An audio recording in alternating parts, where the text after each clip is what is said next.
দাদাকে খুনের অভিযোগ ভাইয়ের বিরুদ্ধে। দক্ষিণ দিনাজপুরের বালুরঘাটের খাসপুরে এই ঘটনা ঘিরে চাঞ্চল্য। জমি বিবাদের জেরে দাদাকে খুনের অভিযোগ। ঘটনার পর থেকে পলাতক অভিযুক্ত ভাই। ঘটনার তদন্ত শুরু করেছে বালুরঘাট থানার পুলিশ। দাদাকে খুনের অভিযোগ ভাইয়ের বিরুদ্ধে দক্ষিণ দিনাজপুরের বালুরঘাটে। জমি বিবাদের জেরেই দাদাকে খুনের অভিযোগ ভাইয়ের বিরুদ্ধে। আর এই ঘটনার পর পলাতক অভিযুক্ত ভাই।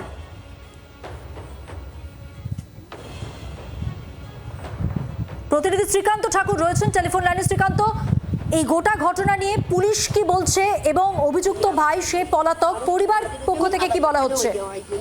দেখো, এখনো পর্যন্ত পুলিশ ঘটনার খবর পাওয়ার পর ঘটনাস্থলে গেছিল, তদন্ত শুরু করেছে, কিন্তু প্রত্যক্ষদর্শী এবং যিনি মারা গেছেন তার পরিবারের যেভাবে প্রকাশ্যে তারা যেভাবে অভিযোগ তুলছে, অর্থাৎ যার বিরুদ্ধে যে খুন করেছে বলে অভিযোগ উঠছে, সেই অভিযোগের কারণেই এটা স্পষ্ট যে ভাইয়ের যে জমি জমা সংক্রান্ত যে বিবাদ, সেই বিবাদের জেরেই এই খুন। এবং এই খুনকে কেন্দ্র করে যে চাঞ্চল্য ছড়িয়েছিল সেটা অনেকটাই প্রশমিত। তবে এটা ঠিক যে বিগত কয়েক বছর ধরে এই দুই পরিবারের মধ্যে জমি সংক্রান্ত বিবাদ চলছিল এবং সেই কারণেই এই খুন।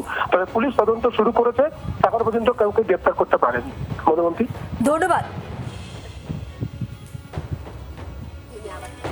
দাদাকে খুন ভাইয়ের অভিযুক্ত ভাই পলাতক, বালুরঘাটের ঘটনা। ঘটনার তদন্ত শুরু করেছে বালুরঘাট থানার পুলিশ।